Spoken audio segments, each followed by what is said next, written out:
আজকে আমাদের বাড়িতে তোর পছন্দের চিকেন রান্না হচ্ছে, ডাল, আলু ভাজা আর সাথে দই মিষ্টি। কি মজা! আজকে চিকেন খাবো, সাথে দই আবার মিষ্টিও আছে। তাহলে তো পুরো জমে যাবে মা। হ্যাঁ আচ্ছা ঠিক আছে, তুমি তাড়াতাড়ি রান্না বান্না করে নাও, আমার খুব খিদে পেয়েছে। হ্যাঁ রে মানু, হ্যাঁ আমি তাড়াতাড়ি রান্না বান্না সেরে নি, বিকেলে আবার আমি হালখাতা করতে যাব। মা, তুমি যখন যাবে হালখাতা করতে, তুমি কিন্তু আমাকে নিয়ে যাবে, ঠিক আছে?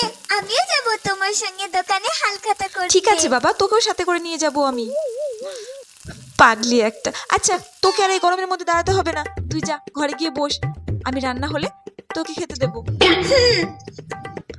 কই রে মানু? মা চলো, আমিও যাব তোমার সাথে হালখাতা করতে। চল।